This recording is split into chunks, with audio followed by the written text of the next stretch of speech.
Olá, queridos ouvintes da Rádio Divulgar, meu nome é Juliana e estamos começando mais um programa Jesus por Emmanuel.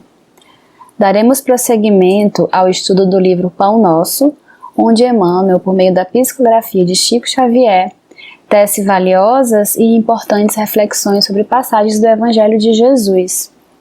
Hoje nós trataremos do capítulo 15 com o tema Pensamentos.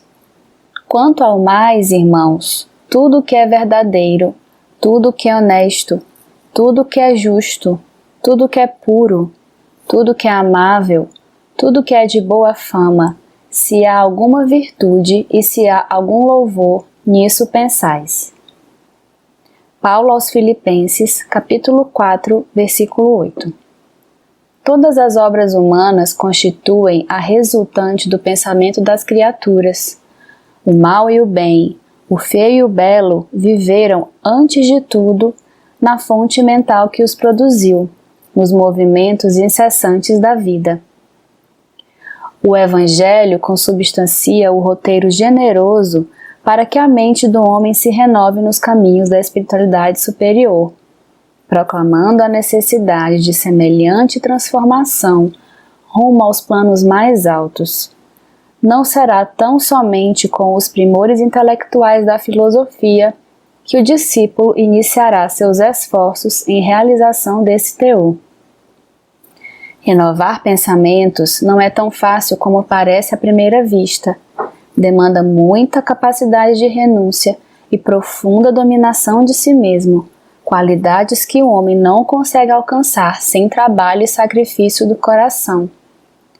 É por isso que muitos servidores modificam expressões verbais, julgando que refundiram pensamentos.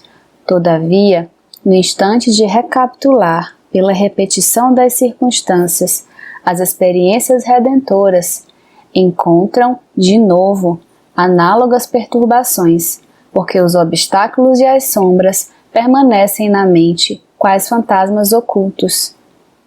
Pensar é criar.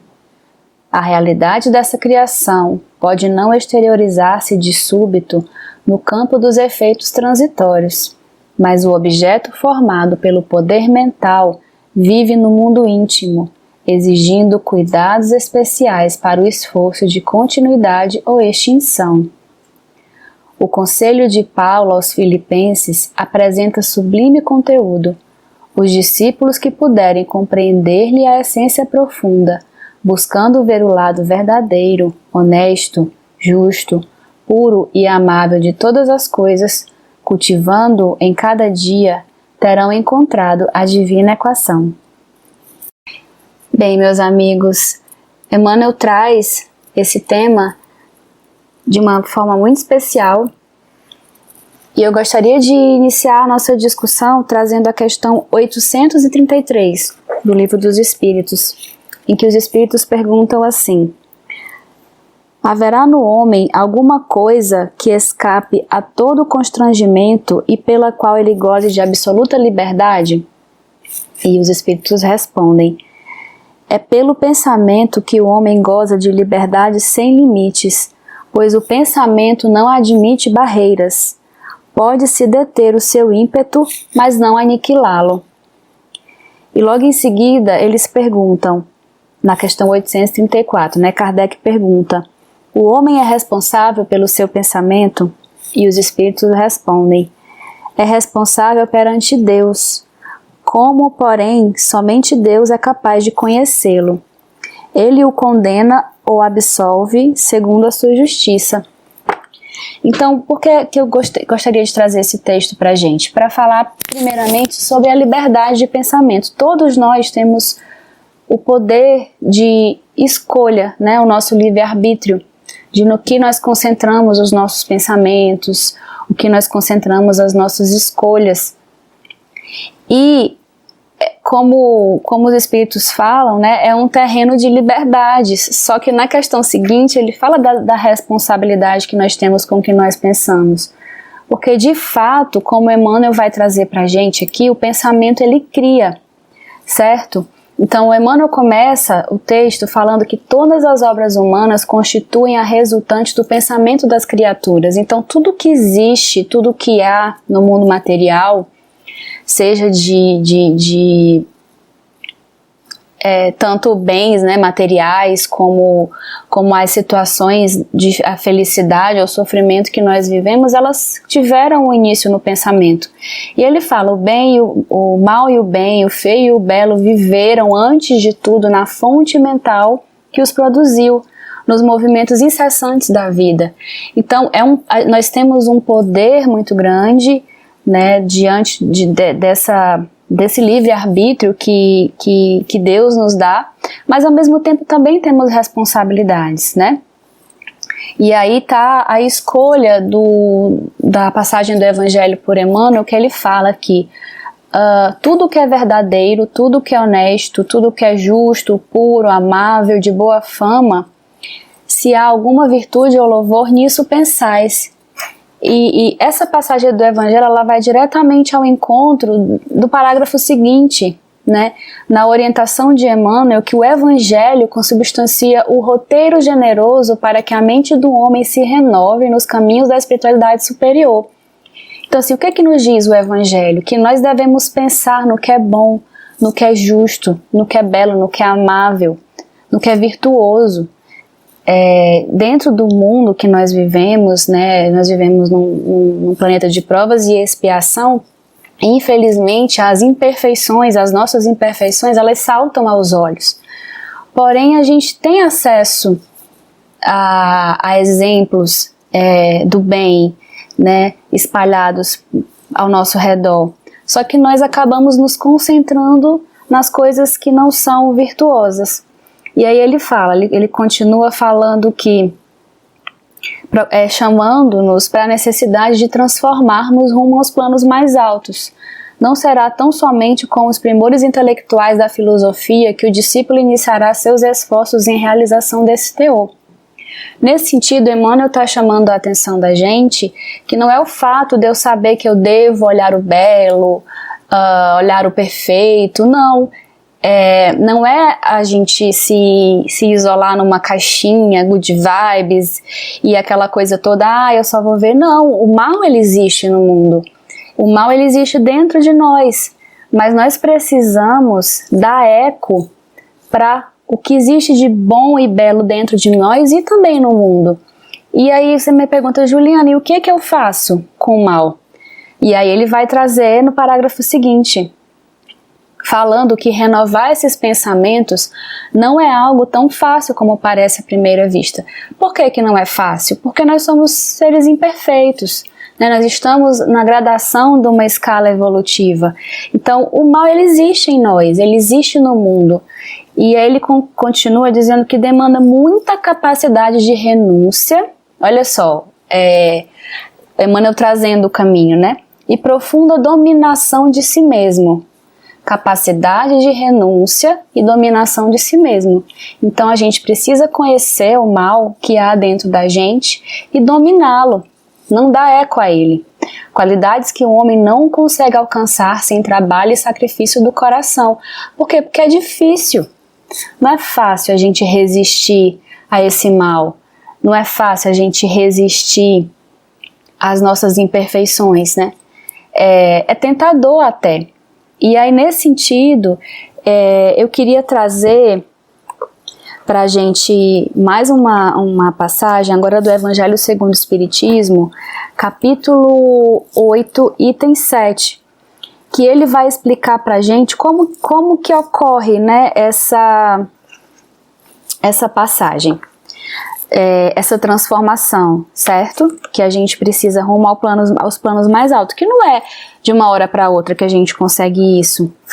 Ele fala assim, ó: à medida que a alma comprometida no mau caminho avança na vida espiritual, pouco a pouco se esclarece e se despoja de suas imperfeições, conforme a maior ou menor boa vontade que demonstre, em virtude do seu livre-arbítrio.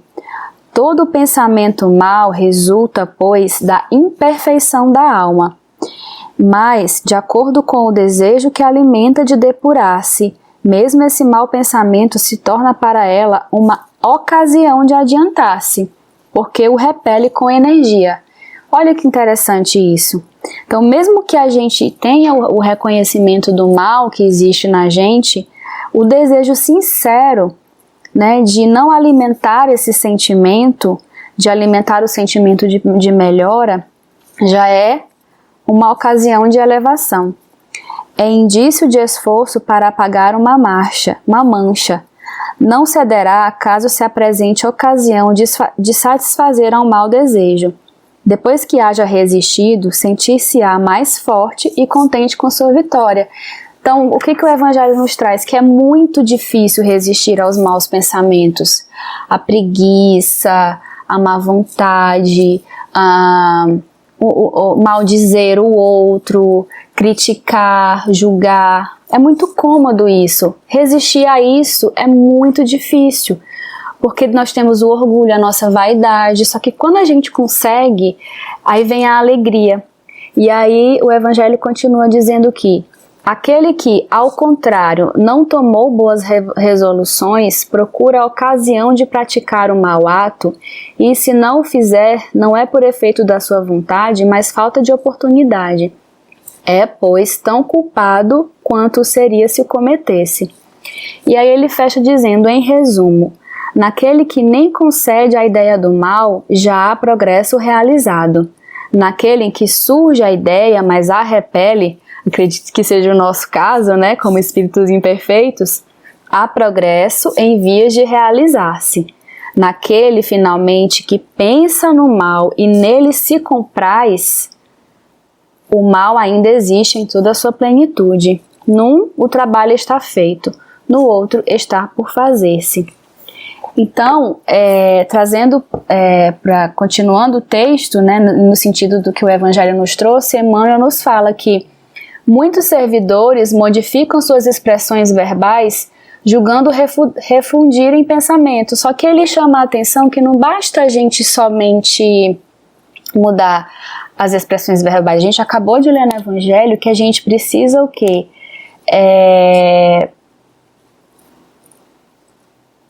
Encontrar, né? A gente precisa se transformar, vigiar os nossos pensamentos e transformar e repelir os pensamentos ruins, porque encontraremos de novo análogas perturbações e os obstáculos e sombras que permanecem na nossa mente, eles não vão deixar a gente avançar. Então não adianta eu apenas falar, né, verbalizar, se dentro do meu coração eu ainda estou alimentando, né, me comprazendo com esse tipo de pensamento. E aí Emmanuel vai trazer para a gente a importância do nosso autoconhecimento, quando ele diz que pensar é criar, e que a realidade dessa criação ela não se exterioriza de súbito, mas, mas o objeto formado pelo poder mental vive no mundo íntimo. Então, o que é o mundo íntimo? É ali dentro do meu coração, exigindo cuidados especiais para o esforço de continuidade ou extinção. Então, Juliana, como é que eu identifico, né, esses pensamentos? Como é que eu identifico antes de exteriorizar? A gente precisa observar nossos sentimentos e emoções. Né, a gente tem a nossa consciência que nos acusa se aquele ato, se aquilo que está aparecendo, surgindo na nossa mente, antes de se exteriorizar como um ato, se ele é uma coisa boa ou uma coisa má.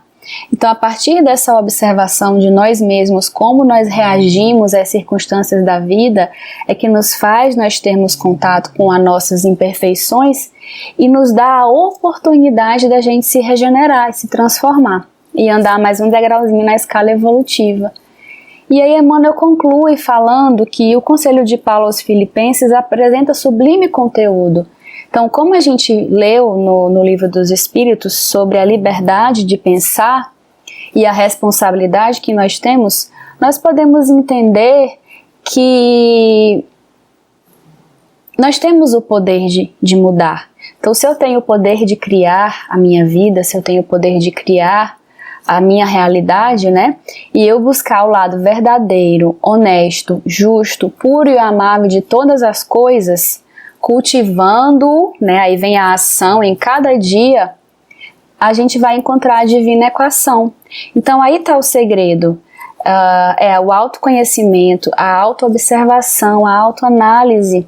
No momento em que eu consigo fazer essa análise de mim mesmo e eu consigo escolher o que eu vou dar voz, o que eu vou externar, no momento que eu entendo que aquilo é bom, que aquilo é ruim, e eu consigo ali barrar o que for de ruim e dar voz somente ao que for de bom, eu encontrei a divina equação.